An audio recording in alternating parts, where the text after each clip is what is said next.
Bueno, muy buenas tardes, bienvenidos a la Biblioteca Nacional, es un gusto recibirlos aquí.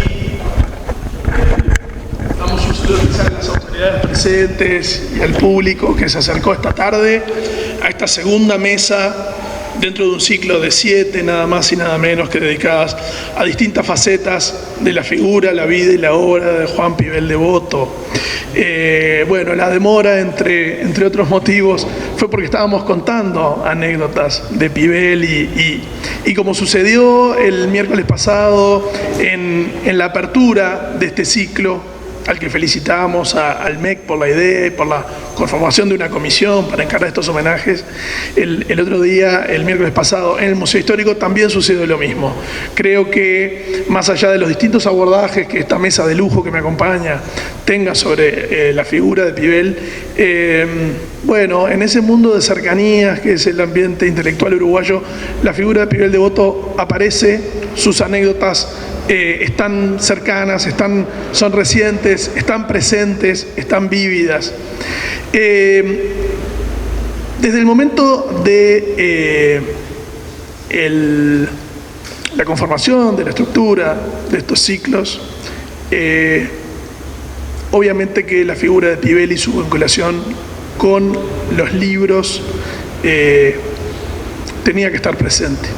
Y eso es lo que vamos a encarar aquí hoy.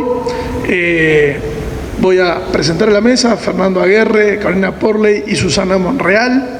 Yo voy a dar unas palabras introductorias y luego los voy a introducir a cada uno con su temática particular. Nuestra querida profesora Lisa Bloch de Bear utiliza un adjetivo que a mí me es muy atractivo para definir a algunos hombres que en su vida y su obra han abarcado aspectos profundos de la vida intelectual. Ella le llama oceánicos.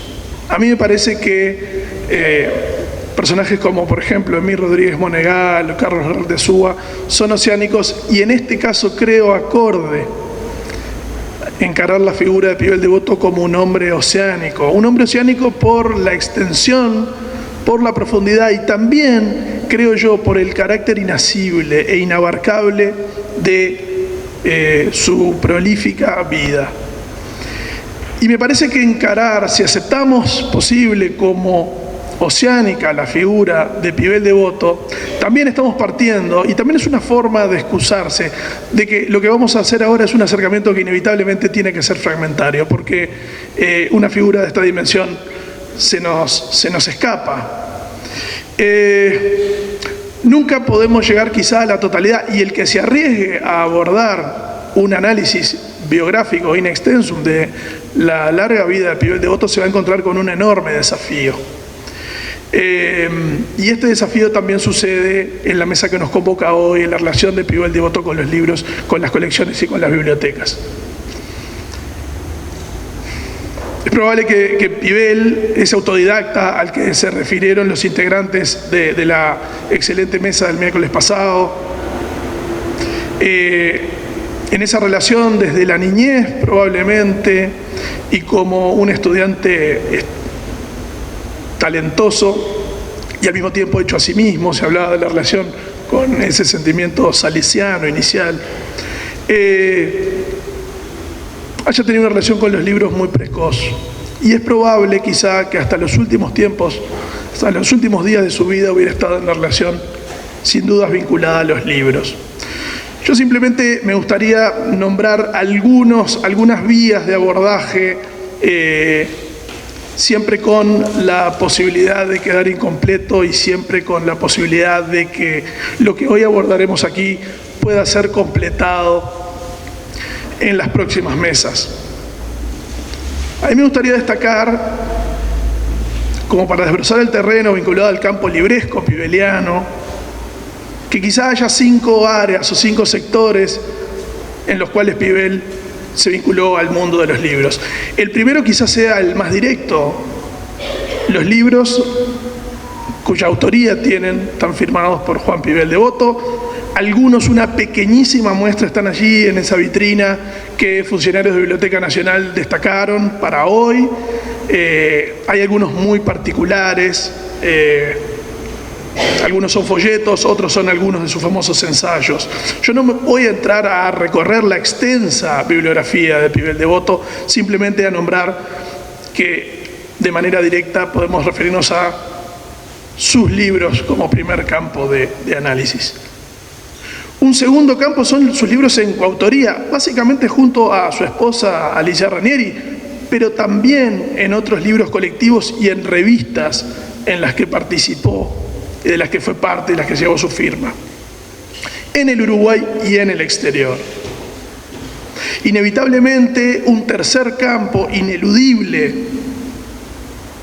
es la colección de los clásicos uruguayos de la Biblioteca Artigas. Sin dudas, él como director del Museo Histórico estuvo desde los inicios en esa comisión, una comisión que continúa hasta hoy y en la cual aquí tenemos hoy a los 4 integrantes, a la subsecretaria, la historiadora Ana Ribeiro, el director del Archivo General de la Nación, Alberto Umpierres, el director del Museo Histórico Nacional, Andrés Aspirós, y quien les habla representando a Biblioteca Nacional.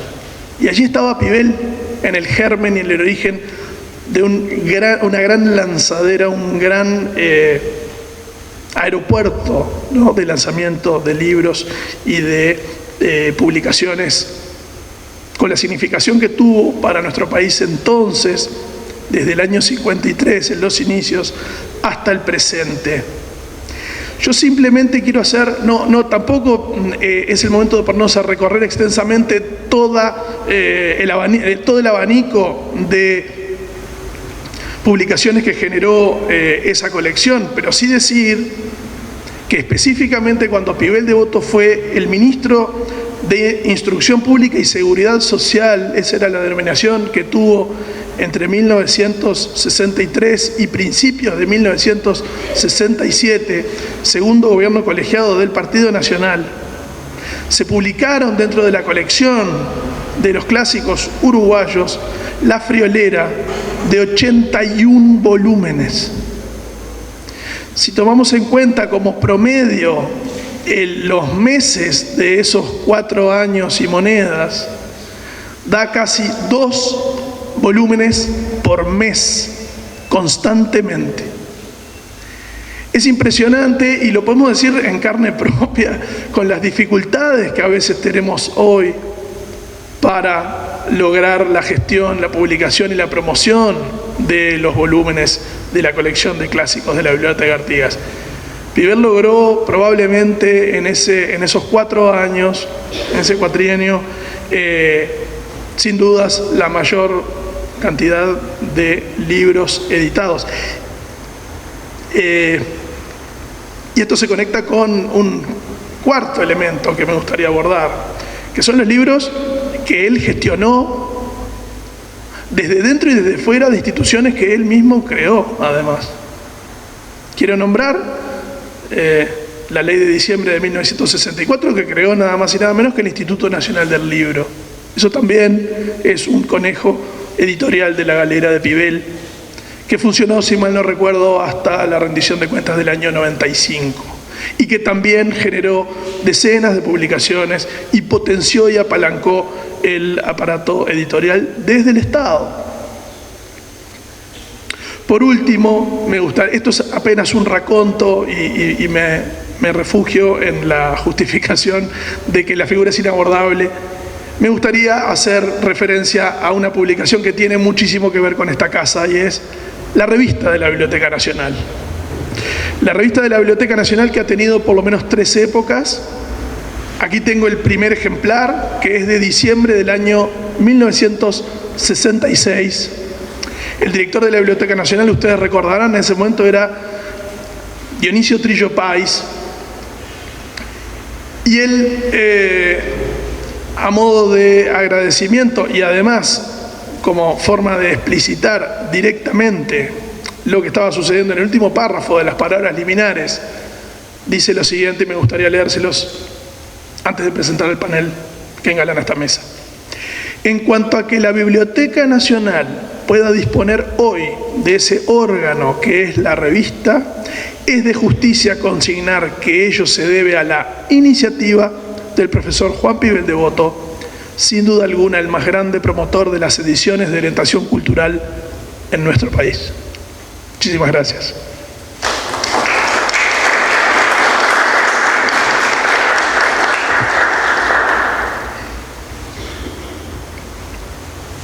Voy a presentar a el doctor Fernando Aguerre. Es doctor en Historia de América, egresado de la Universidad de Sevilla, profesor titular de Historia Moderna de América en Facultad de Humanidades y Educación de la Universidad de Montevideo, director del Centro de Documentación y Estudios de Iberoamérica, CEDEI, de la UM, donde se encuentra, entre otras, la colección de Juan Pibel Devoto. Fernando, bienvenido. Quiero agradecer al Ministerio de Educación y Cultura, a la doctora Ana Ribeiro, la invitación a participar en este merecido homenaje al profesor Juan Ernesto Pibel Devoto. También agradezco al anfitrión de esta jornada en la Biblioteca Nacional, a su director Valentín Trujillo, por su recibimiento. Se han cumplido 25 años de la muerte de Pibel Devoto y, como demuestra el programa, su personalidad continúa ofreciendo facetas diversas y todas ellas ricas. Hoy vamos a referirnos a Pibel, los libros, las publicaciones. Mi exposición se relaciona con la biblioteca personal del profesor Pibel Devoto, que sus hijos donaran al Partido Nacional y que en el año 2010 el honorable directorio la cediera a la Universidad de Montevideo con régimen de transferencia de derecho de uso. La colección Pibel desde el año 2015 se encuentra en el Centro de Documentación y Estudios de Iberoamérica, CEDEI, junto a otras colecciones y archivos. El conjunto bibliográfico tiene alrededor de 20.000 ejemplares entre libros, revistas, impresos raros y folletos. Actualmente continúa el proceso de catalogación e inventario de estos fondos. En la colección, si bien hay diversas secciones, predominan los libros de historia, historia nacional, del Río de la Plata, de América, pero cuenta asimismo con libros de literatura, educación y derecho. La colección en sí tiene un enorme valor patrimonial y bibliográfico, pero hacen crecer ese valor algunos elementos sustanciales y formales que aparecen en los ejemplares, y hoy me voy a referir a uno de esos elementos en concreto. Aunque sea un lugar común decir que una colección de libros refleja la personalidad de quien la crea, no deja de ser cierto. Y en este caso, la biblioteca de Pibel refleja principalmente su dedicación al campo de la investigación histórica, pero también sus otros intereses. Si bien no conocemos el trayecto de cada uno de los volúmenes de la colección, sí el de algunos de ellos. Son los libros dedicados a Pibel. Como la colección tiene una página web y está abierta al público, he creído de mayor interés aproximarnos a los libros de Pibel Devoto a través de las dedicatorias de algunos de ellos tomados al azar. Esta propuesta nos ofrece una perspectiva sobre la personalidad de Pibel a través de los libros, que difícilmente se obtendría de otra manera. Las dedicatorias nos hablan de los amigos de Pibel. Los tuvo muchos, no solamente uruguayos, algunos de ellos muy cercanos a sus ideas, otros con formas de pensar muy distintas y hasta opuestas. También aparecen políticos y gobernantes. No faltan tampoco algunos autores hoy olvidados. En algunos casos, esas dedicatorias nos descubren detalles menos conocidos, como la admiración por el trabajo de Pibel Devoto, que se despertó muy tempranamente en quienes lo conocieron o algunas personalidades a las que estuvo vinculado. Las dedicatorias hablan de personas que lo apreciaron como investigador y como persona, pero el círculo es amplio y a veces sorprende. Esas frases breves, estampadas en las portadas de los libros, proporcionan en algunos casos una información que no se puede desdeñar en la investigación de un tiempo cercano todavía. Para hilvanar esta presentación tomé al azar una sección del registro con aproximadamente unos 200 libros dedicados a Pivel. De ellos hice una selección de nombres, algunos más relevantes o mejor conocidos, aunque tuve que dejar por el camino a otros tantos. Y aún de los seleccionados para esta exposición solo pude tomar unas pocas dedicatorias. Menciono algunos de ellos sin un orden preciso. Entre los historiadores, a los argentinos Enrique Barba, Roberto Levillier, Miguel Ángel Cárcano, Ricardo Cayet-Bois, Miguel Ángel de Marco y Carlos Pueyrredón. El brasileño Pedro Calmón, el chileno Ricardo Donoso, el norteamericano, pero próximo al Uruguay, Milton Banger, y el alemán Richard Koneske.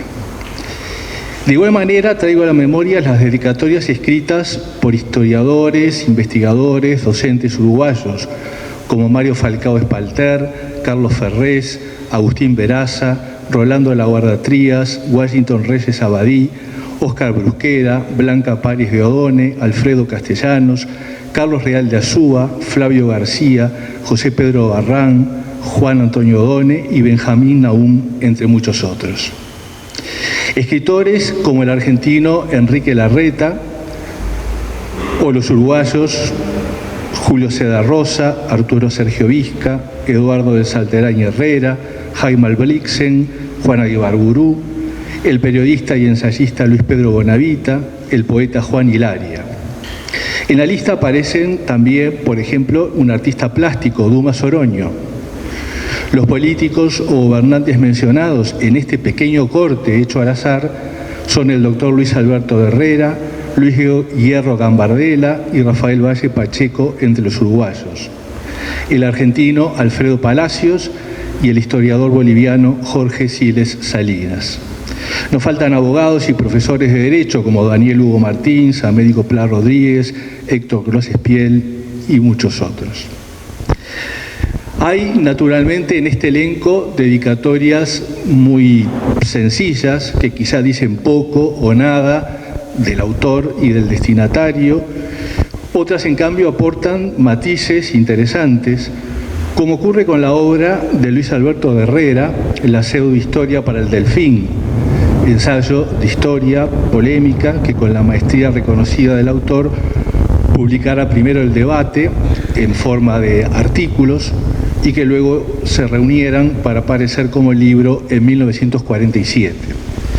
La dedicatoria del doctor Herrera, además de poner muy por alto al destinatario del libro, revela un dato menos conocido con respecto a esta obra. Dice: a don Juan Pivel Devoto, amigo, pozo de historia, que tanto y tan generosamente ha contribuido a mejorar estas modestas páginas.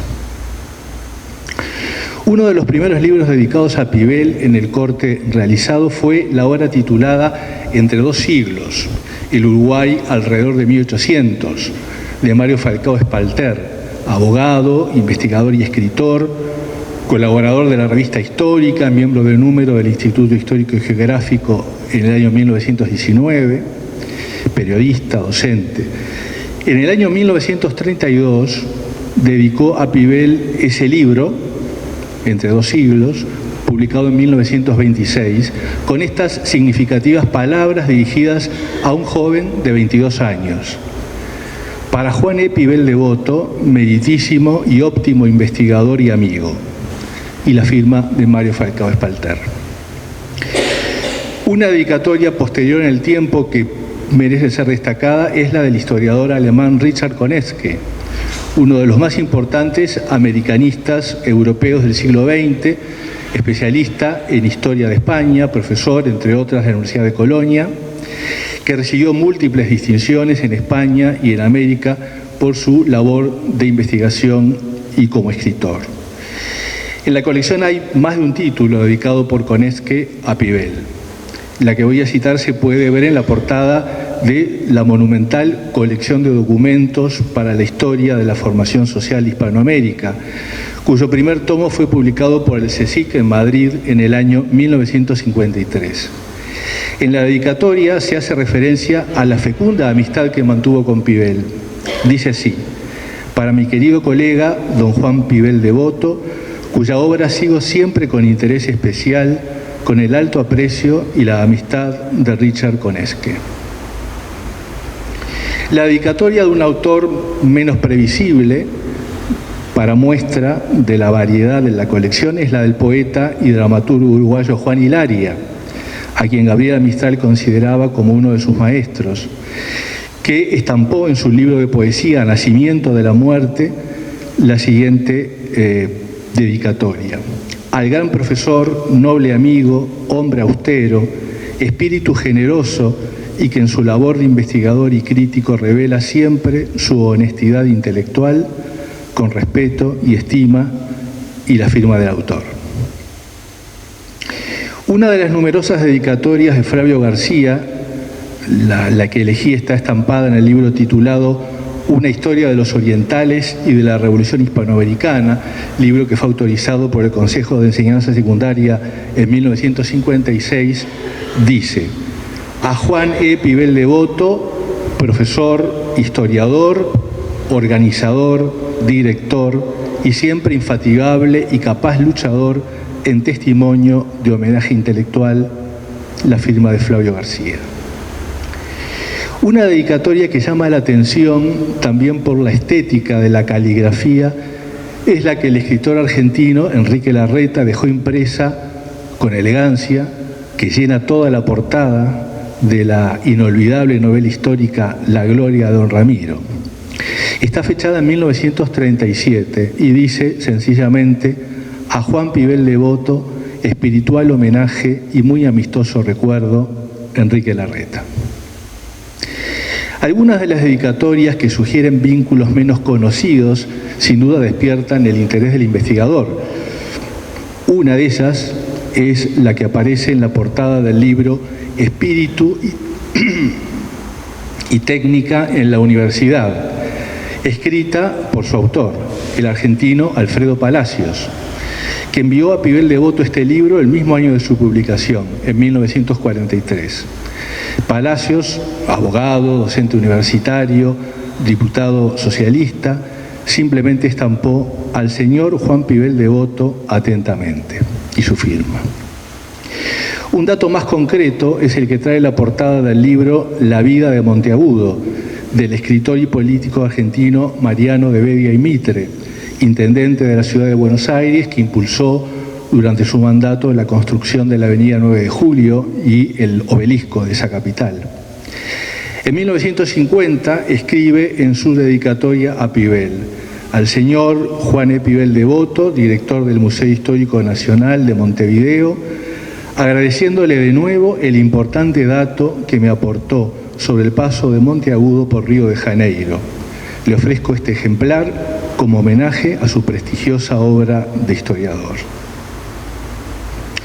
Una curiosidad, entre otras, de la colección es el libro titulado La expresión plástica infantil, que Dumas Oroño, reconocido artista plástico uruguayo, seguramente lejano a las ideas políticas de Pibel, le dedicó en 1952 con estas palabras: para Pibel Devoto, con la estima y la devoción de Dumas Oroño. Cruzando el campo, el cervantista uruguayo Arturo Salambrí, hombre conocido de la causa católica en el Uruguay, le dedicó en 1946 un libro titulado La bibliografía es archivo, erario y blasón de la cultura, con estas palabras: al eminente ciudadano y sabio historiador don Juan Pibel Devoto, su amigo y admirador en Cristo. Los numerosos amigos de Pibel siguen desfilando por las dedicatorias, también aquellos que se creían deudores de su guía, de su conocimiento. El abogado y diplomático argentino Miguel Ángel Cárcano, que también incursionó en la historia política de su país, dedicó a Pibel una obra titulada Sáenz Peña, la revolución por los comicios. La dedicatoria, fechada en 1966, hace referencia a los años en los que Pibel ocupó el Ministerio de Instrucción Pública y Previsión Social, entre 1963 y 1967, y dice así: para su excelencia el ministro don Juan Pibel Devoto, maestro de historia de su colega y amigo Miguel Ángel Cárcano. En 1952, un libro del general y arquitecto Alfredo Campos titulado Un episodio de la Segunda Guerra Mundial en aguas territoriales de la República Oriental del Uruguay hace referencia a la amistad que mantenía con Pibel. La dedicatoria dice: para el señor Juan Pibel Devoto, historiador eminente y dialecto amigo, homenaje de cordial simpatía, y la firma del general Alfredo Campos. El ilustre historiador argentino Ricardo Cayet-Bois, legendario director de la carrera de Historia en la Facultad de Filosofía y Letras de la Universidad de Buenos Aires, director por muchos años del Instituto de Investigaciones Históricas de esa universidad, que lleva el nombre del doctor Emilio Ravignani, que fue una iniciativa de Cayet-Bois, porque Ravignani fue su gran maestro. Envió en 1948 a Pibel su libro titulado Una tierra argentina, las Islas Malvinas, publicado ese mismo año. La dedicatoria dice: a don Juan Pibel Devoto, con la gratitud del colega reconocido y con el cordial y sincero afecto del amigo Ricardo Cayet-Bois. Un capítulo aparte merecerían las dedicatorias del profesor Alfredo Castellanos. Hay una enorme cantidad de libros dedicados por Castellanos, seguramente todos los libros a Pibel. Castellanos, que fue director del Instituto de Profesores Artigas hasta la intervención de 1973 y luego, con el regreso a la vida democrática, presidente del Consejo de Educación Secundaria. Voy a mencionar 4 de esas dedicatorias.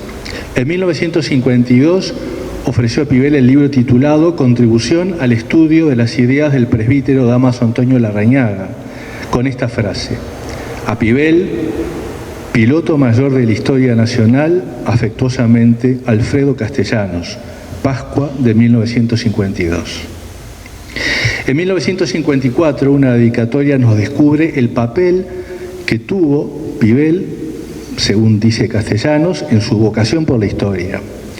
El libro es La vida de Artigas, que se publicó ese mismo año, y la dedicatoria expresa: para Pibel Devoto, promotor de esta mi tardía vocación por los estudios históricos nacionales, cordialmente Alfredo Castellanos. En 1972, Castellanos recuerda el pasaje de Pibel por el Consejo Departamental de Montevideo, ocurrido entre 1955 y 1959. El libro es Historia del desarrollo edilicio y urbanístico de Montevideo, 1829-1914. Y la dedicatoria tiene estas palabras: para Pibel, ex concejal de la otrora Tacita de Plata, cordialmente Castellanos. En noviembre de 1973, en tiempos oscuros para el país, Castellanos dedica a Pibel y a su esposa el libro Breve Historia de la Ganadería en el Uruguay, con estas significativas palabras: para Pibel y Alcira Ranieri, con mi cristiana solidaridad en estos tiempos infames, cordialmente Castellanos. En 1982, el chileno Ricardo Donoso, quien fuera director del Archivo Nacional de Chile y director de la revista chilena de Geografía e Historia, envió a Pibel un libro titulado Catecismo Político Cristiano, publicado en 1981, en el que habla, entre otros, de Jaime Sudáñez. La dedicatoria dice: al señor Juan Pibel Devoto, con la expresión del afecto de su amigo de siempre, y la firma de Ricardo Donoso. Me ha parecido significativo comprobar, también por los libros, es otra posibilidad que nos ofrece, la alta estima que sentían por Pibel los hermanos Valle Pacheco. El libro en cuestión es la recopilación de los escritos y discursos de Prudencio Vázquez y Vega, obra dirigida por Rafael y César Valle Pacheco y organizada en un texto final por Federico Fernández Prando. La dedicatoria está fechada en 1958 y fue escrita por Rafael Valle Pacheco. Dice así: señor Juan E. Pibel Devoto, estimado amigo, en nombre de mi hermano y el mío propio me permito enviarle este libro que informa sobre una época trascendental de nuestro país y que no dudo que un estudioso como usted sabrá valorar debidamente. Muy atentamente, su seguro servidor, y la firma de Rafael Valle Pacheco. También reconocía Carlos Real de Azúa una deuda intelectual con Pibel, como aparece, entre otros libros, en la dedicatoria de una obra señera de Real de Azúa, El Patriciado Uruguayo. La dedicatoria está fechada en 1964 y dice: a Juan Pibel Devoto, con la amistad y la cuantiosa deuda de su amigo Carlos Real de Azúa. El escritor y periodista Julio C. da Rosa, como él mismo se denominaba, la bestia negra de la generación del 45, tenía una profunda amistad con Pibel. Escribía da Rosa en 1976, en la dedicatoria del libro Mundo Chico, para don Juan Pibel Devoto, en humilde testimonio de gratitud por cuanto ha hecho en favor de la cultura nacional y el afecto que él conoce. Julio C. da Rosa. No quiero terminar sin recordar el sentido homenaje que le ofreció José Pero Barrán a Pibel al dedicarle el libro La cultura bárbara, 1800-1860, el primer tomo de su historia de la sensibilidad en Uruguay, en el año 1990. La dedicatoria dice: para el profesor Juan E. Pibel Devoto, no es el regalo que usted merece, pero sí el que puedo darle. Un abrazo grande de su discípulo José Pedro Barrán, 15 de mayo de 1990. Siento dejar en el tintero muchas otras palabras dirigidas a Pibel, pero tengo que terminar. Y lo hago con una dedicatoria escrita por una mujer. Hay unas cuantas obras dedicadas por mujeres, mencioné algunas de ellas al comienzo. Esta es la que estampó Dorisela Russell, periodista, directora por muchos años del Suplemento Dominical del Día y poetisa. En 1958 dedicó a Pibel su libro de poesías Los barcos de la noche. Y con las palabras de Dorisela cierro mi personal homenaje de esta tarde al profesor Pibel Devoto. A don Juan Pibel Devoto, que nos da en historia lo que no puedo devolverle en poesía: los barcos de la noche y la admiración de Dorisela. Muchas gracias.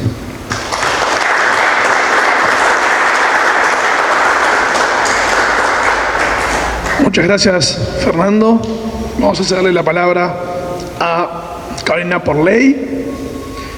Karina Porley es docente, es periodista y es historiadora. Realiza su doctorado en historia sobre redes intelectuales y coleccionismo en la formación del acervo museístico en el Uruguay, concretamente en la primera mitad del siglo XX, con el apoyo del sistema de becas de la ANI y además integra el Sistema Nacional de Investigadores. Gracias por estar aquí, Carolina. Gracias, Valentín. Bueno, ¿me escuchan bien? Más o menos. Ahora sí. Bueno, primero que nada quería agradecer a Valentín Trujillo por la invitación y a todos ustedes por estar acá. Mi participación va a tratar un aspecto muy puntual de la trayectoria de Pibel, que es de Pibel como editor, que son los proyectos, las publicaciones que promovió en los museos. No solo en el Museo Histórico Nacional, que dirigió durante tantos años, sino en otros museos, que desde sus distintos que desde sus distintos cargos públicos tuvo incidencia, ¿no? Y pudo concretar un conjunto de publicaciones que en algunos casos fueron las únicas que hubo en esos museos hasta el día de hoy. Esta presentación se enmarca en mi investigación, que un poco Valentín nombró, de doctorado sobre las redes intelectuales y la interrelación entre el coleccionismo público y privado en la formación del patrimonio museístico. Es un trabajo que puede ubicarse en un conjunto reciente de esfuerzos de investigación sobre usos y gestión del pasado que toman, ¿sí?, a la figura de Pibel, entre otras, no tanto como historiador, como lo han trabajado, por ejemplo, Tomás Sansón, que está por ahí, Carlos Subillaga, Pepe Rila, sino que abordan a Pibel en su rol de gestor y mediador cultural. Allí ubico investigaciones sobre Pibel como editor que hay y sobre, digamos, su participación en la generación de un canon literario en relación, por ejemplo, a la colección de clásicos uruguayos, ¿no?, que hay tesis doctoral, concretamente la de Néstor Gutiérrez sobre ese tema, los trabajos de Isabel Yebor, más recientes, sobre la actuación de Pibel en las políticas archivísticas en Uruguay, Bueno, y en mi caso, en cuanto a la gestión en el Museo Histórico Nacional y en otros museos departamentales y nacionales donde él también, digamos, participó. La idea en estos casos es poner el foco en lo que la historiografía francesa llama la fábrica patrimonial. ¿Sí? Citando a Jacques Rebel, es aquellas operaciones a partir de las cuales una sociedad decide sobre el pasado que se ha retenido en el futuro. Yendo concretamente a las publicaciones museísticas, no se trata necesariamente de publicaciones en las que Pibel actuó como editor o escribió, pero sí en proyectos que vieron la luz gracias a él, sobre todo entre las décadas del 40 y el 60, ¿sí? Tanto en los museos nacionales, el Museo Histórico Nacional, el Museo Nacional de Bellas Artes, como en museos departamentales, principalmente, aunque no solo, en el Museo Municipal de Bellas Artes, Juan Manuel Blanes, y el Archivo y Museo Histórico Municipal, hoy Museo Histórico Cabildo de Montevideo. Un caso también de museo departamental, que una publicación, ahora que nombraste a Dumas Oroño, es la revista Signo del Museo de San José, que salió en el año 52 y que justamente escribieron tanto Pibel como Dumas, y entonces ahí me acordé. Se trata de publicaciones en general, bueno, revistas, hay varios casos de revistas de los museos y catálogos, ¿sí? Catálogos descriptivos de las obras, de las colecciones de estos museos, que les decía, en algunos casos son las primeras y las únicas publicaciones de ese tipo que tuvieron estos museos, ¿no? Y que naufragaron también estos proyectos cuando Pibel se alejó, digamos, del lugar que le permitía incidir en estas publicaciones, ¿no? Tienen diferentes características, ¿no? Por un lado están las revistas, en tanto publicaciones periódicas de los museos, ¿no? Y ahí tenemos, bueno, la revista histórica del Museo Histórico Nacional, de la que va a hablar Susana. No me voy a detener en ella, los análisis históricos de Montevideo, ¿no? Que es la publicación del Archivo del Museo Histórico Municipal, la revista del Museo Departamental de Bellas Artes, Juan Manuel Blanes, ¿sí? En estos dos últimos casos se trata de proyectos editoriales que habían sido señalados como necesidades por los directores de estos museos, principalmente Horacio Arredondo, al frente del Museo Histórico Municipal, había sido como muy firme en su voluntad de tener una publicación y que recién pudieron ser cristalizados y concretarse cuando Pibel asume en el Consejo Departamental de Montevideo en el año 55 hasta el 59, ¿no? Integrando la minoría nacionalista, ¿no? en el Ejecutivo Colegiado. Con respecto al Museo Nacional de Bellas Artes, cuando era ministro, sí, entre el 63 y el 67, Pibel tuvo la iniciativa de publicar una revista institucional para este museo, que eso no se concretó, pero sí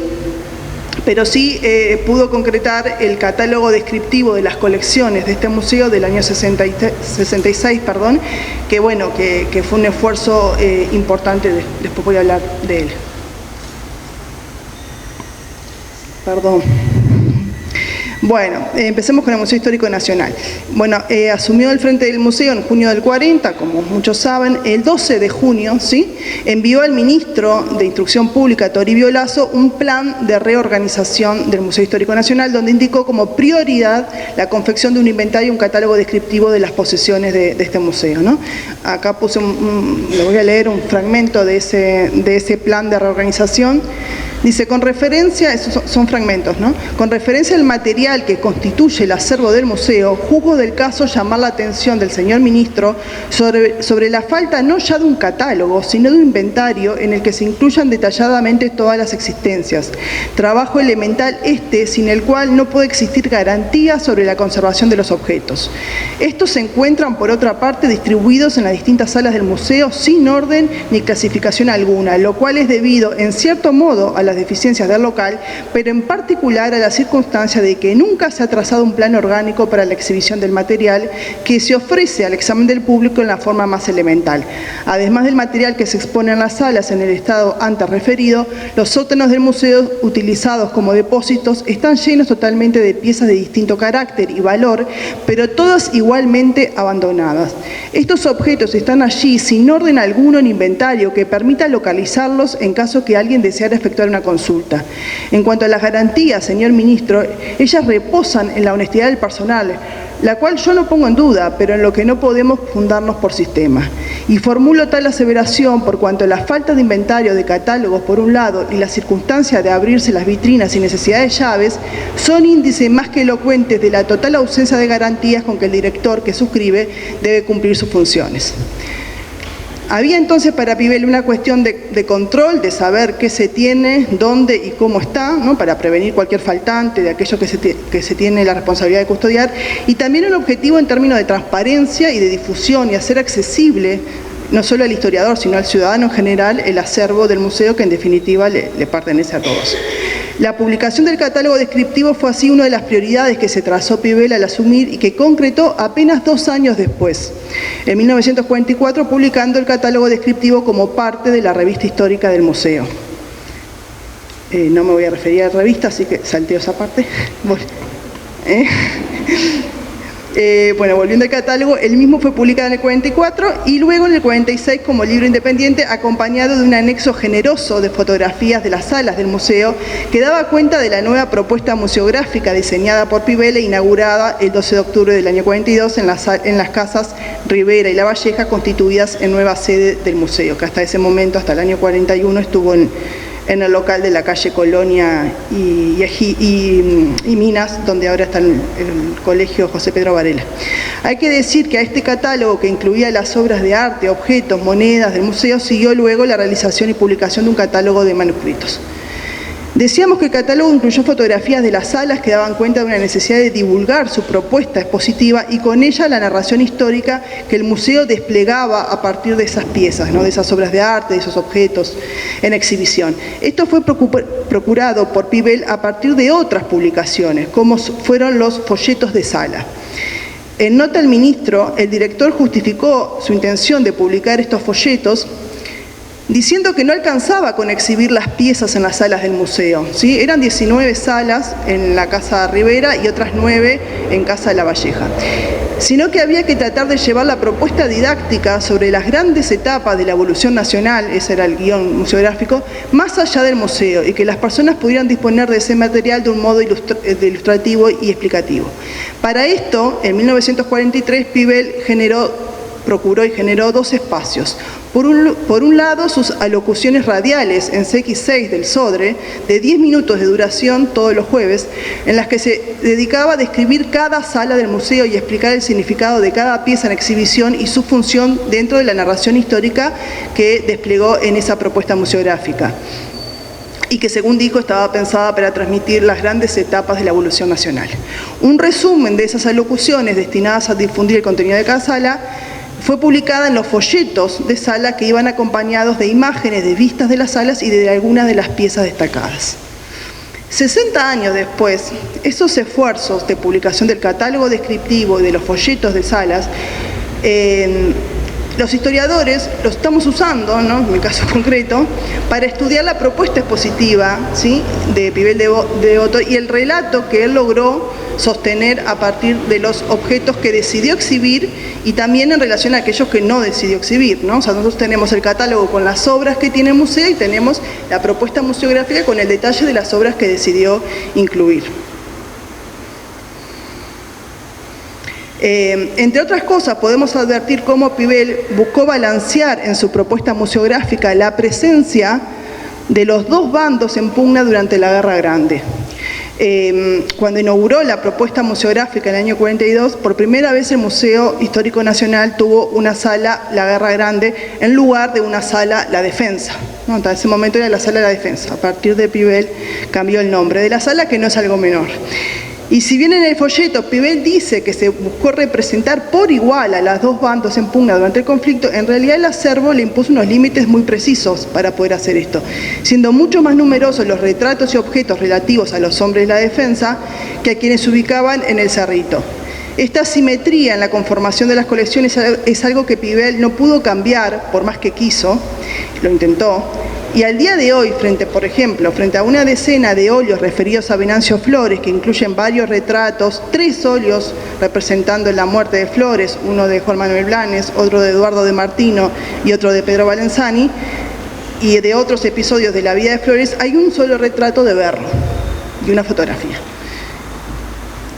son cosas que uno puede ir estudiando y cómo él, es muy interesante los folletos de sala leerlos y ese cotejo con el catálogo y bueno, es todo gracias a Pibel que podemos hacer ese tipo de estudios y de análisis.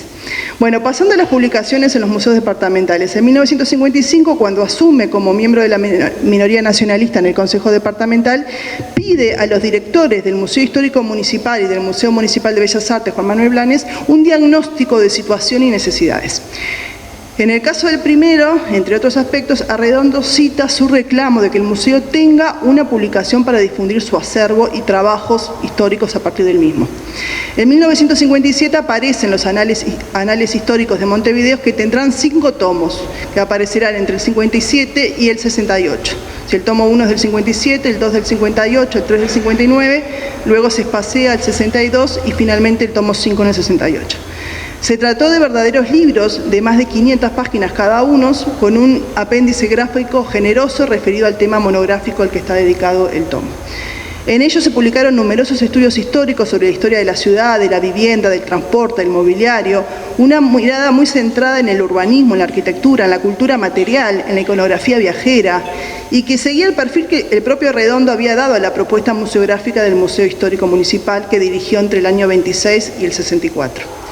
Por ejemplo, el primer tomo incluyó un estudio de Arredondo sobre la vivienda montevideana y su mobiliario desde tiempos coloniales. Arredondo tenía antecedentes de trabajar estos temas en su hercúlea obra La civilización uruguaya, publicado en el año 51 a instancias del Instituto Histórico y Geográfico del Uruguay.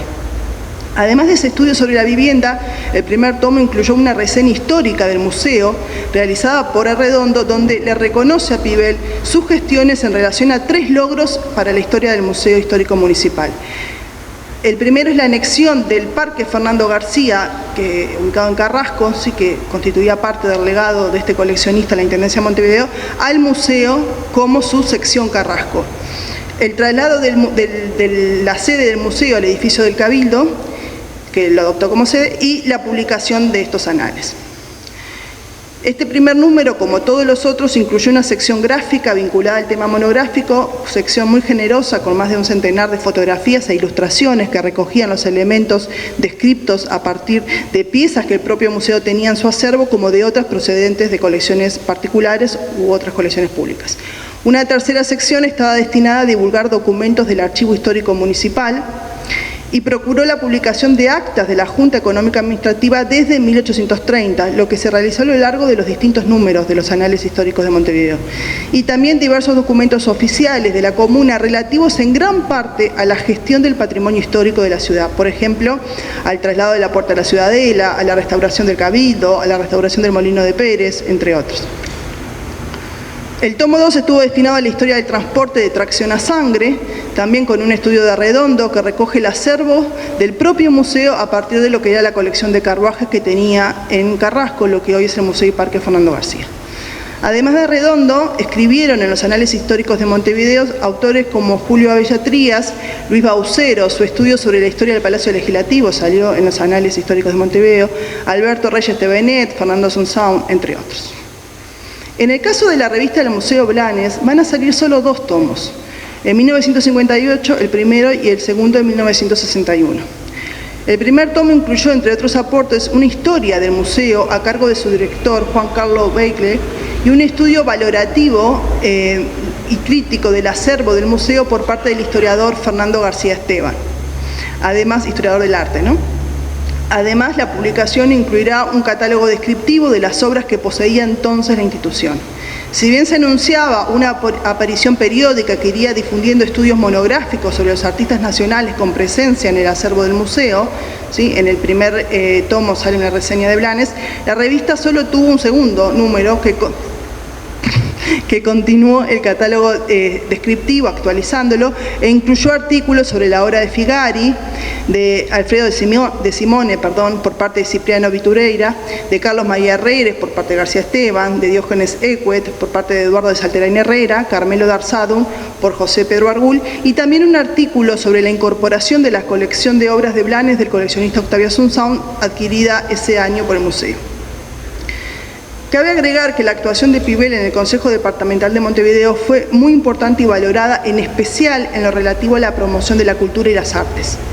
tanto en relación a las publicaciones que promovió como los concursos, los premios, por ejemplo, la reanudación de los salones municipales de artes plásticas en 1956, las políticas que abrieron posibilidades y otras políticas que abrieron posibilidades a los artistas.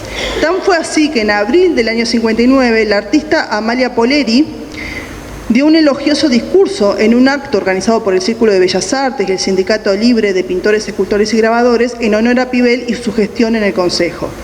Y entre otras cosas señaló que muy pocos gobernantes al término de su mandato se han hecho acreedores del agradecimiento de los artistas, hasta el día de hoy. El último caso es el de las publicaciones relativas al Museo Nacional de Bellas Artes.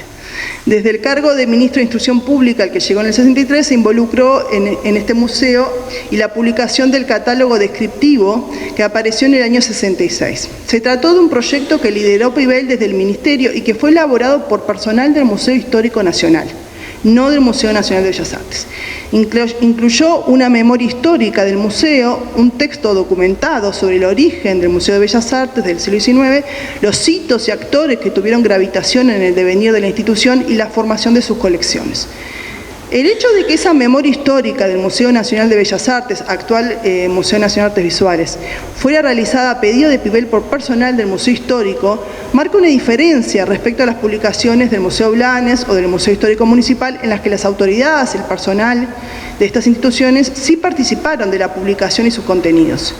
En la memoria histórica del Museo Nacional de Bellas Artes llama la atención también que no se mencione el principal esfuerzo que había hecho el propio museo por sistematizar sus colecciones, elaborar fichas descriptivas de las obras, realizar un estudio crítico del acervo, identificando lagunas, y que finalmente terminó en la propuesta museográfica desplegada en el año 62, cuando la reapertura del museo, y que fue el trabajo elaborado por el crítico e historiador José Pedro Argul a pedido del arquitecto Muñoz del Campo, que entonces era el director de la institución.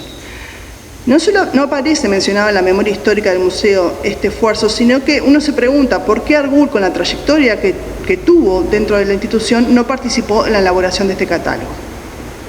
Esa omisión o ausencia es especialmente interesante porque arroja luz sobre otra faceta de la obra de Pibel en relación a los museos y la gestión patrimonial, que tiene que ver con su interés en crear una historia sobre la conformación del patrimonio histórico y cultural del país. Es decir, Pibel no solo se dedicó a identificar fuentes escritas y materiales iconográficas para el estudio del pasado, ordenar las colecciones, gestionar varias instituciones vinculadas a la preservación del patrimonio histórico, sino que también pensó en elaborar una historia sobre quiénes ejercieron esas tareas relativas a la gestión del patrimonio documental.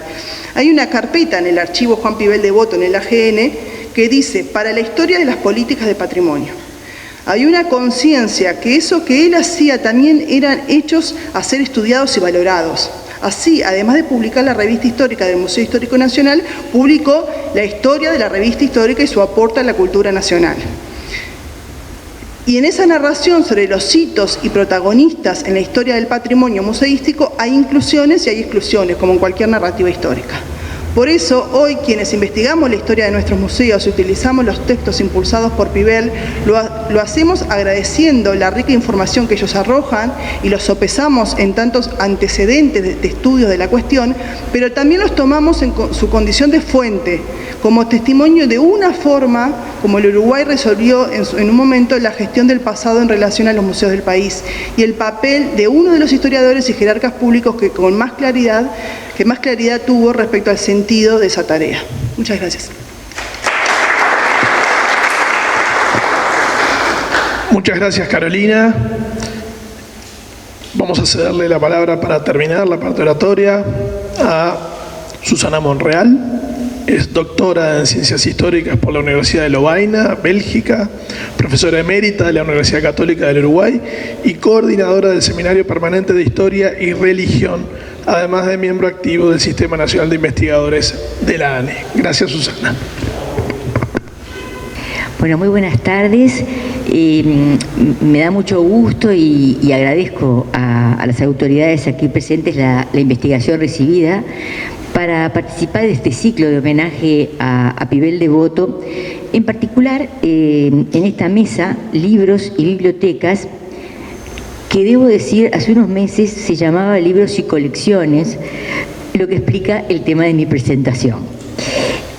Al reflexionar sobre las colecciones o serie de publicaciones en las que el profesor Pivel Devoto tuvo un papel relevante, mi cabeza me llevó así un poco espontáneamente a algunas figuras de mujeres que fueron verdaderos pilares en estas colecciones y series de publicaciones. Naturalmente este es un ciclo de homenaje al profesor Pivel Devoto, pero no me parece menor traer a esta mesa a estas figuras cuya trayectoria se debe también y naturalmente a la decisión de Pivel de contar con ellas y a menudo de apoyarse en ellas. Por eso mi presentación podría titularse Detrás del historiador, las historiadoras.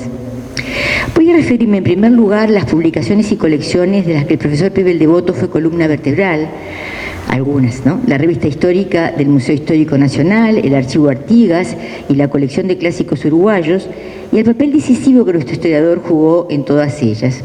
En segundo lugar, nos detendremos en estas publicaciones el historiador y las historiadoras, ya que la retaguardia femenina, de sólida formación, experimentada y sobre todo leal, fue fundamental en todos los frentes. En relación con el Museo Histórico Nacional, la revista histórica, y por suerte Carolina ya ha adelantado algo, en abril de 1940 quedó vacante la dirección del Museo Histórico Nacional por la muerte del doctor Daniel González Villegil, que había sido director desde el año 34 y subdirector desde el 21, acompañando a Telmo Manacorda. El profesor Pivel Devoto le confió a Alicia Vidaurreta, en un trabajo que conocemos todos, que el doctor Luis Alberto de Herrera había sugerido su candidatura como nuevo director y contó con el apoyo de un lote de destacados intelectuales de la época. Hay listas diferentes, pero nombro algunos: Raúl Montero Bustamante, Felipe Ferreiro, Horacio Redondo, Aquiles Oribe, Mario Falcao Espalter, Armando Piroto, Buenaventura Caviglia, Carlos Ferrés, Arturo Escarone, Azarola Gil, bueno, y puede seguir, gente de variados perfiles, de todos los partidos. Se presentó entonces su candidatura al presidente de la República, Alfredo Valdomir, quien lo designó para el cargo. Un joven Pivel de 30 años recibió pero ya muy leído y muy sabio, ¿no? Sorprendentemente leído, recibió el viejo museo ubicado en Colonia y Minas, como recién explicó Carolina, y una institución que él mismo comentó, cito, se lo consideraba un lugar destinado a homenajes, fin de cita. Naturalmente, como en cada lugar que pisó o que rozó, Pivel Devoto provocó un tsunami. Y ahora lo asocio con la característica de figura oceánica, ¿no es cierto?, según Lisa Bloch, y también con la dedicatoria de Alfredo Castellanos de piloto mayor de nuestra historia. Se ve que lo de él era mover los mares. Naturalmente, yo sigo el muy buen artículo publicado este año por el actual sucesor en la dirección del Museo de Pivel, Andrés Aspiros, para explicar un poquito su proceso. Pivel comenzó por cerrar el museo al público para proceder, como también se explicó, a su reorganización. Se alquiló al Banco de Seguros del Estado la Casa de Rivera, se iniciaron las reformas necesarias. A mí me pareció muy interesante leer que se compraron vitrinas a la mueblería Caviglia, quiere decir que no había vitrinas, ¿no? Se contrataron 5 técnicos para, cito, la ordenación, catalogación e indización del material, fin de cita, y se resolvió el relanzamiento de la revista histórica. Desde un primer momento, Pivel integró a las mujeres en su equipo, porque en esas primeras 5 contrataciones que mencionamos se incluyeron 3 mujeres: Margarita Carámbula de Barreiro, Matilde Escarone y Sara Barañano, que fue la segunda esposa del arquitecto Boix Larriera. Y junto a ellas, Juan Enrique Kenny, un amigo de juventud de Pivel, y a Laura Ayestarán. Volviendo a la revista histórica, que tiene una historia compleja, había sido fundada en 1910 como publicación del Archivo Histórico Nacional, creado un año antes. Por otra parte, al año siguiente, en 1911, una nueva ley fusionó ese Archivo Histórico Nacional con la sección histórica del Museo Nacional, creándose entonces lo que se llamó el Archivo y Museo Histórico Nacional, que se mantuvo hasta el año 1926, cuando se crearon 2 instituciones autónomas. Entre tanto, la revista histórica fue editada en su primera época por el Archivo y Museo Histórico Nacional, dirigido por Luis Carve, periodista, político, historiador. Esto fue entre el año 11 y el año 21, pero se interrumpió en 1926 cuando se separaron el archivo y el museo. A los 6 meses de haber asumido, menos tiempo, de haber asumido la dirección del museo, Pibel Devoto propuso al ministro de Instrucción Pública la continuación de la publicación de la revista histórica como, y voy a citar algunos textos, una verdadera exigencia reclamada por la cultura nacional. Se refería a ella como la revista oficial de historia que debía editar, cito, trabajos especializados, series documentales y demás testimonios relativos a nuestro pasado. Estoy tomando estos textos del trabajo de Carlos Ubillaga, de 1992, la segunda época de la revista histórica, su significación en la historiografía nacional. Naturalmente, Pibel solicitaba la dirección de la revista para el Museo Histórico Nacional. La aprobación data del mes de septiembre del año 40 y en el 42 se publicaría el primer número de la segunda época. En poco tiempo la revista se transformó en un referente académico a nivel nacional, regional e internacional, colaborando en la difusión de trabajos de historiadores, tanto uruguayos como extranjeros y especialmente regionales. Pibel Devoto sería director del Museo Histórico Nacional y de la Revista Histórica hasta 1982, cuando fue obligado a renunciar a su cargo por la dictadura. Y me pareció muy gracioso un término que él usó en una entrevista que le hizo Mauricio Rosenkopf para la revista Postdata, diciéndole, él citaba a otra persona y decía, es que yo soy muy quedativo, ¿no? Entonces me quedo en las tareas. Me encantó eso. En el trabajo silencioso algunos años más tarde, Pibel señalaba, esto se le decía a Vidaurreta, la revista fue posible por la labor de quienes trabajaron en silencio, en genuina creatividad intelectual. Las propias vocaciones y determinaciones pueden hacer que los milagros sucedan, excepto en aquellos trabajos que de ser publicados dieran ganancia. Fin de cita. En ese trabajo silencioso y de genuina creatividad intelectual de la que habla Pibel, corresponde a las historiadoras, detrás del historiador, un papel relevante. En la dirección de la revista, en algunos periodos, no muy largos, siempre en la investigación, la escritura, la recopilación de documentos y los trabajos de edición. Allí estuvieron claramente María Julia Ardao, Aurora Capillas de Castellanos, en algunos periodos Lilian Gelós de Ferreira y otras historiadoras. Vamos ahora al Archivo Artigas. En el contexto de los preparativos de la conmemoración del primer centenario de la muerte de José Artigas, por iniciativa del senador Gustavo Gallinal, hombre del derecho y de la historia, en junio del año 44, el Parlamento aprobó la Ley de Creación del Archivo Artigas. El artículo número 1 de la ley es por demás claro, y lo leo. Procédase a la compilación y publicación de todos los documentos históricos que puedan reunirse en original o copia relacionados con la vida pública y privada de Artigas, fundador de la nacionalidad oriental y prócer de la democracia americana. Fin del artículo. Muy pronto se constituyó la Comisión Nacional Archivo Artigas, que estuvo integrada en un principio por Felipe Ferreiro, Carlos Carvajal, José María Fernández Saldaña, Yosto Fernández, Juan Ernesto Pibel Devoto, Dionisio Trillo Páez, y Juan Carlos Gómez Aedo. Pero siguiendo a Tomás Sansón en su obra El adiós de los grandes maestros, podemos afirmar que Pibel se transformó en el principal animador del proyecto. Donde estaba él, los demás tenían poca suerte, me da la impresión.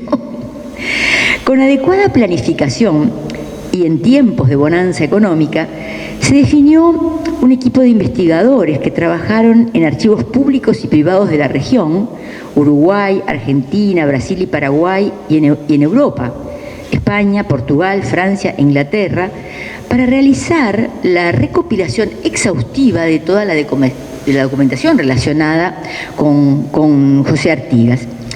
En este equipo participaron María Julia Ardao, Agustín Veraza, Rogelio Brito Estífano, Aurora Capillas de Castellanos, Ariosto Fernández, Juan Agadea, Elena Gallinal, Flavio García, Mateo Magarillos de Melo, Edmundo Narancio, Washington Reyes Abadí, Elisa Silva Casset y José María Traibel.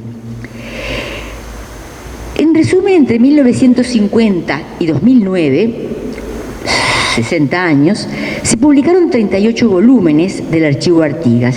20 de ellos, es decir, más de la mitad, entre el año 51 y el 81, es decir, en la era Pibel. Por otra parte, Pibel Devoto escribió los prólogos y advertencias de 18 de estos tomos. 3 tomos tuvieron otros prologuistas y los 17 restantes se publicaron sin estudio preliminar. En la larga duración, María Julia Ardao, Aurora Capillas de Castellanos y Elena Gallinal serían las investigadoras que sostuvieron esta publicación sin desconocer los aportes valiosos de Elisa Silva y de Teresa Baqué de Baeza.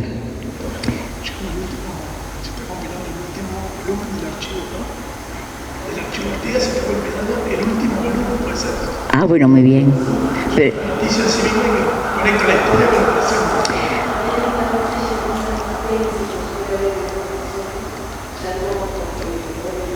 son 39 sería. Claro, yo llegué a 38.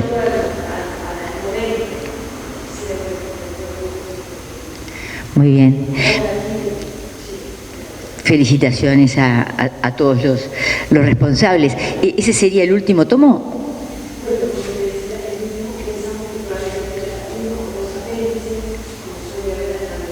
Claro.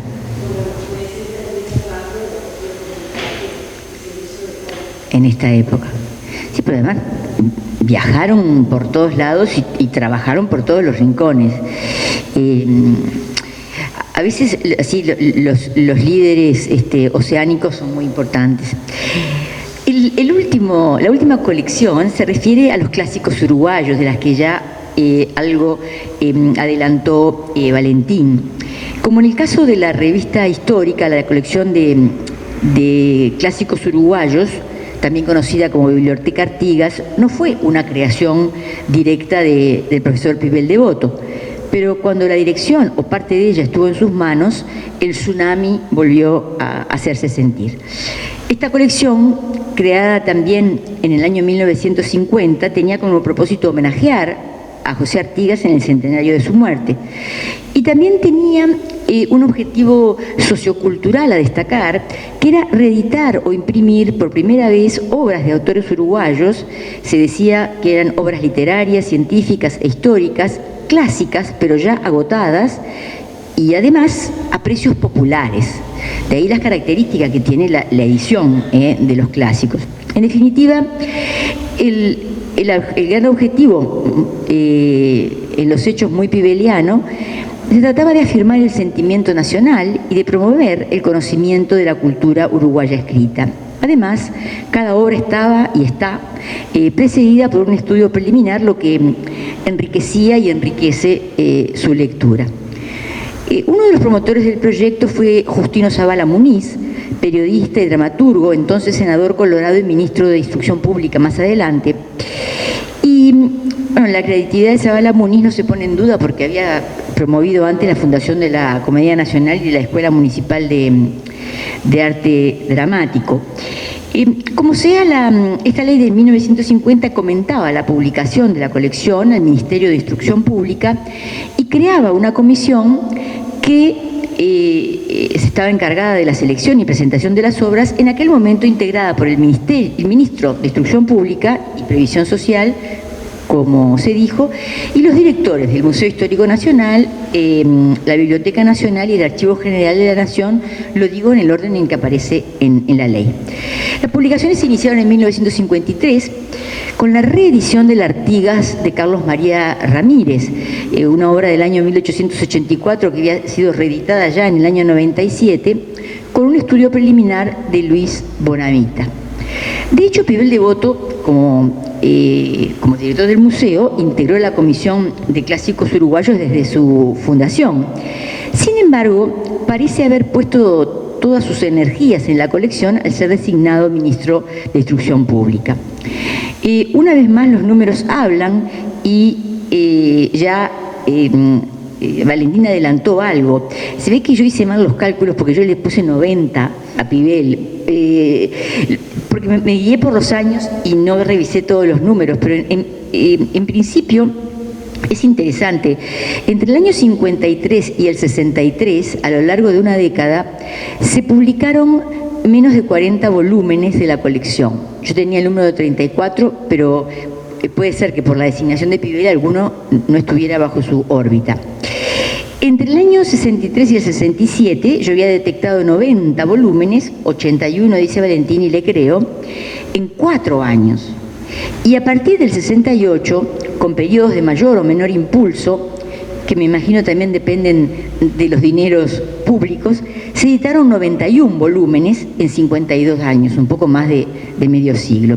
En concreto, sobre un total de 217 volúmenes, prácticamente, y esto lo digo con la cifra de Valentín, un 40% de la colección fue publicada durante los 4 años de gestión de Pibel Devoto como ministro de Instrucción Pública.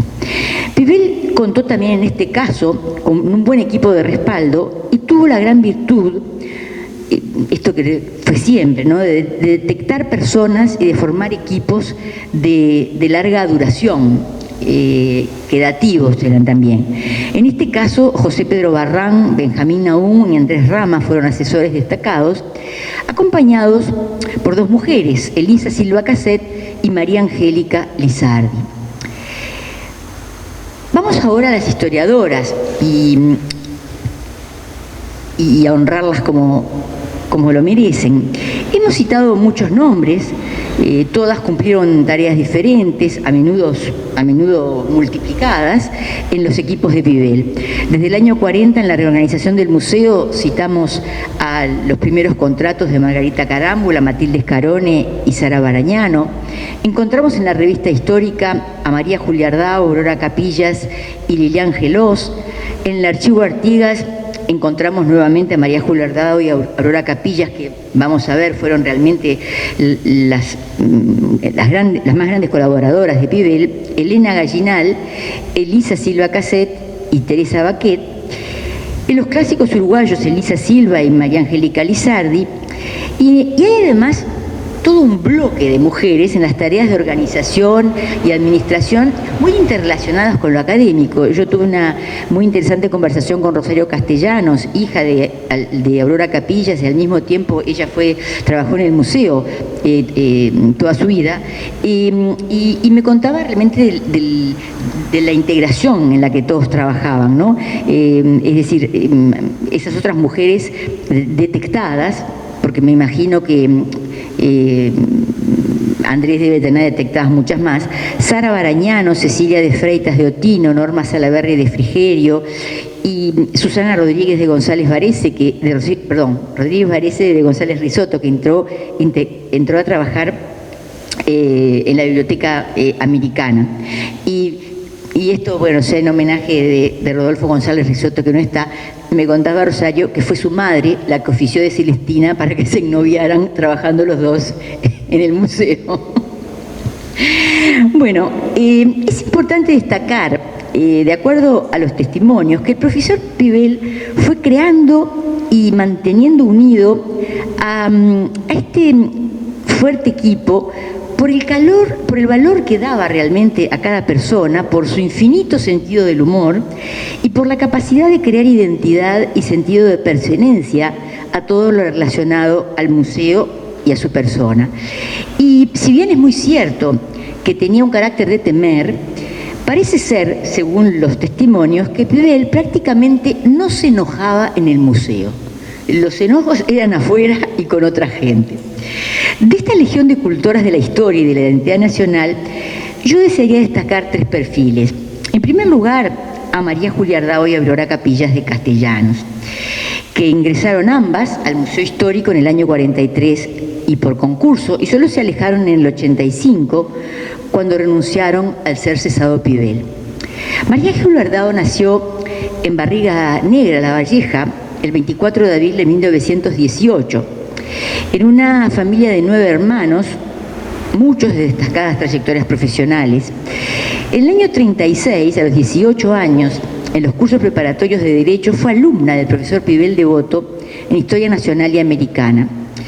Orientada por Pibel, realizó cursos de especialización en el Instituto de Estudios Superiores y en los años 41 y 42 hizo la agregatura en enseñanza secundaria también con Pibel, ingresando al Museo Histórico el año siguiente. Era evidentemente, ¿no es cierto?, una hija intelectual de Pibel Devoto.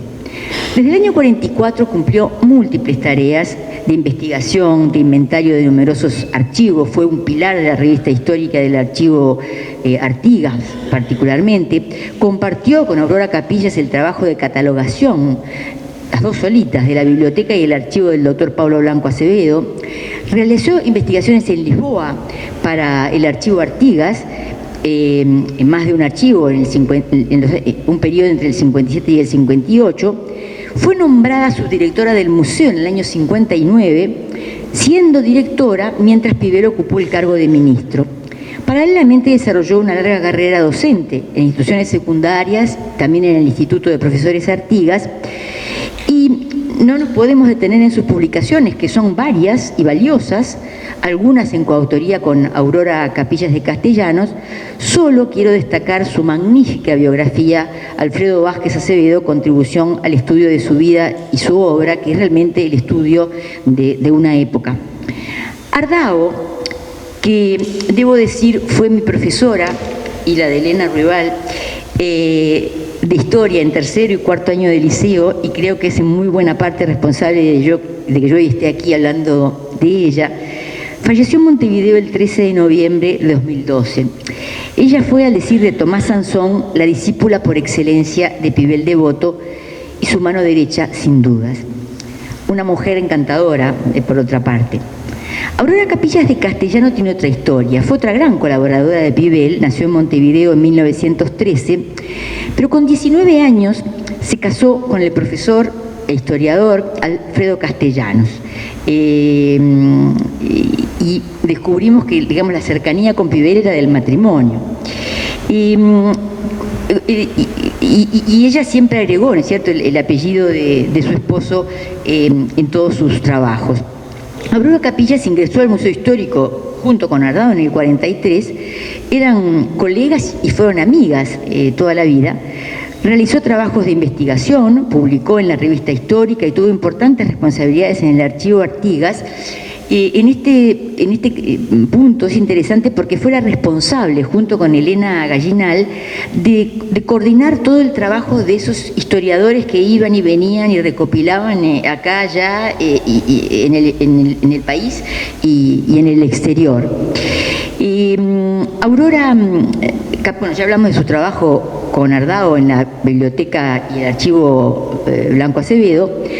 Desde el año 53 fue directora del Departamento de Investigación y entre el 63 y el 67 fue subdirectora interina del museo, acompañando a Ardao. Su último cargo fue dirigir la división de sala de consultas del área Biblioteca, Musicología y Hemeroteca. Y debemos decir que también son muy valiosas sus publicaciones realizadas con Ardao y también independientemente. Por otra parte, y junto a Alfredo Castellanos, yo me imagino que por la influencia de su esposo, ella tenía también una vida un poco más autónoma en otros aspectos. Ella trabajó en proyectos independientes del museo. Por ejemplo, participó en la colección Nuestra Tierra en el año 71 y en la Enciclopedia Uruguaya en el año 78, y murió en Montevideo en el año 97. No directamente vinculada al museo histórico, hay otra mujer historiadora que fue un apoyo decisivo para Fidel Devoto, y se trata de la doctora Alcira Ranieri, su esposa. Alfredo Castellanos, esposo de Aurora Capillas y compañero de Alcira Ranieri en la Facultad de Derecho, la definía como la mujer más inteligente que conocí en mi vida. Esto me lo dijo Rosario Castellanos y me parece sumamente interesante. No es nada menor. La doctora Ranieri, con una extrema discreción, fue una colaboradora decisiva de su esposo, ¿no? A partir de los apuntes tomados por ella como alumna en el curso que dio Pibel sobre historia de los partidos políticos, es que Pibel estructuró los diversos volúmenes de la historia de los partidos políticos en el Uruguay, cuyo primer volumen se editó en el año 42.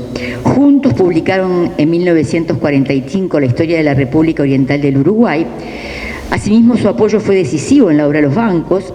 También publicaron juntos en el año 1984 la amnistía en la tradición nacional. Y de hecho, en la década del 70 hay una cantidad importante de publicaciones realizadas por Alcira Ranieri de Pibel Devoto sola. El prólogo, firmado por Alcira Ranieri en el tomo 30 del Archivo Artigas, ya fallecido Pibel, es el mejor testimonio de la vida común de estos dos historiadores. Y cito: para Pibel Devoto la historia no es solo una sabiduría, es un mensaje, más aún una profesión de fe.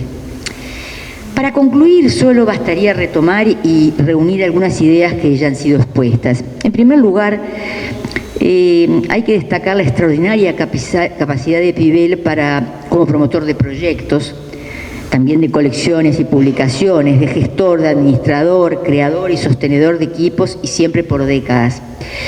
En segundo lugar, hay que subrayar su amplia y libre confianza en el talento y el apoyo de las mujeres, cuando el feminismo no era una corriente especialmente fuerte y cuando no había cuotas. Hay en este intelectual puro y duro en apariencia un proceder siempre sutil, y tampoco existía la expresión, un grado de inteligencia emocional que podemos haber ignorado hasta ahora. Se rodea de mujeres y sabe trabajar con ellas. Esto no quita, y debemos decirlo, que su personalidad excepcional haya dejado en una zona de media luz a muchas de estas mujeres muy talentosas. Por eso, lo del título, detrás del historiador, las historiadoras. Muchas gracias.